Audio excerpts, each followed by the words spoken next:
When this World Cup started, Mohammed Shami could not be seen. Now he's about the most visible bowler in the world. How do you go from the bench to a World Cup Hall of Fame level career in a few games? Sorry, 2 games. Well, this spell to Ben Stokes certainly helped. But the truth is, Mohammed Shami has been an incredible bowler in World Cups in the last 3 editions he has played in. And I think in this tournament, he may even be better. Despite only 11 games, he already has a bit of a claim to being one of the greatest World Cup bowlers of all time. This video is brought to you by Wicket Cricket Manager. This show is made by HCLTech, a company that believes in partnerships so much you can read their name on the Australian shirt. This show leans in hard on data and technology, so we are proud to work with HCLTech, leaders in their field. At his pace, with his accuracy, that is rare air. The skills that he possesses are just not normal.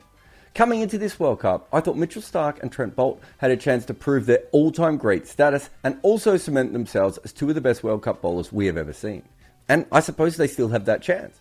But Mohammed Shami has bowled himself off the bench and into that conversation. Currently, Rashid Khan has the best figures of anyone in Shami's generation, but he is assisted by a lot of associate cricket. Then Boult and Starc are the next best, with Shami just behind them. The only thing he is best at in his era is strike rate, where he and Starc are currently the same. So you could make a very good argument that during his career he's been in the best 4 ODI bowlers in the world, and he's the equal first best at striking. Yet he wasn't in India's best 3 bowlers in this tournament. So it seems no matter how good he is, there's always someone somewhere who's just a little bit better than Mohammed Shami. But let's go back to the 2015 World Cup. At this point, he had a very good tournament, but so did India. And maybe he didn't really get the pop he should have. Perhaps some of the injuries after that dulled it. But he was very good in that World Cup and should have got more airtime. But India had so many performing bowlers in that tournament. But Shami was the best when it came to how quick he took his wickets. Though it was a weird tournament, because Corey Anderson and Josh Davey are not names you tend to assume will be at the top of strike bowling lists. But Shami still took his very fast. And 4 of India's bowlers took 10 wickets in that tournament. And within that, Shami was the best. But his figures are only marginally better than Unmatched Yadav. Throw in R. Ashwin and Mohit Sharma, and that means India had a 4-person attack that took a lot of wickets. Also, he was very good in this tournament. But Mitch Starc's figures make everyone else look pretty stupid in comparison. Even Trent Boult, who in any other World Cup would have been the story, was not. Starc not only had the best figures, but also played on the winning team and made the MCG explode when he took the wicket of Brendan McCullum. Shami did great, Starc was great. But Shami has been touching that level during this World Cup. There was a point during his spell against Stokes where I honestly thought he was going to injure himself by the amount of times he threw his arms in the air. And the incredible thing is, he has been this destructive before. In 2019, he was incredible. He took his wickets every 15 balls. The kind of number you get on computer games. But again, he wasn't really the story. In fact, he did take wickets, but the bigger issue was that he wasn't actually first choice for India. Shami took a hat-trick and 14 wickets in 4 games, but he was left out of the last group game and everyone thought maybe they were giving him a rest. But then India didn't pick him for the semi-final. There was some annoyance about this at the time, but looking back, it wasn't all that much. And to be honest, while Shami's raw numbers are incredible, he did have some issues. One was simply that most of his wickets came at the death. This is not terrible, but in 2015 they were coming at a time that really shaped the game. When you get them at the end, they just don't have that much of an impact. But there is something else worth looking at. India had Bhuvi Kumar, and he is an economical bowler. And at this point, I think India over-indexed on defensive bowlers. However, I would find it hard to make a case for Shami while he is going at basically 10 runs and over at the death. He also went for runs in his last 2 games of that tournament, which probably spooked India even more, even though he did take 13 wickets in his first 3. And when you look at this, it does look like a bizarre decision not to pick him for the semi-final. But this is only from 4 games, and Shaheen Afridi took 16 wickets from his 5 games, and he was even better. Starc on these numbers looks worse, but he took 27 wickets in this World Cup at 18. And Boult didn't take a lot, but no one could hit him at all. But even if Shami is not as good as his numbers make him look, this was still another huge World Cup. And what is barely believable about this edition is Mohammed Shami has only played 2 games in this World Cup. So he's not massively up on the wicket takers list, and yet he's still on it. Most bowlers have played 4 or 5 games, and he's the only one with 2. He simply shouldn't be on here at all, but he's taking a wicket every 11 balls. If you need a mass assist, that means he takes a wicket better than every 2 overs. Yeah, it's only over 2 games, but this is happening.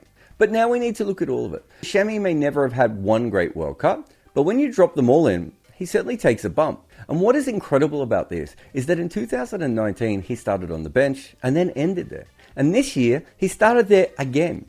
He's basically played 2 World Cups, only 11 games. So he shouldn't be on this list at all. Overall, you can't compare him to someone like Glenn McGrath, who was the first choice bowler for his team in 4 World Cups.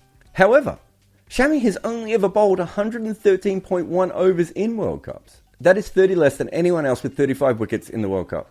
And he has 40 wickets already. His ability to take wickets in World Cups is like nothing we have ever seen before. And that is why he has the best strike rate of any bowler in World Cup history. He's 5 balls a wicket better than Mitchell Starc. This is nuts. And yes, it should regress. But even so, to do this over 11 matches, 3 World Cups, 8 years is something very, very special. And the truth is that Mohammed Shami was already a fantastic strike bowler even outside of World Cups, with only Starc slightly ahead of him on the all-time list. But on current form, Shami might actually go past him. Let me tell you a story in 10 balls. Ben Stokes has won 2 World Cups by batting smart in important moments.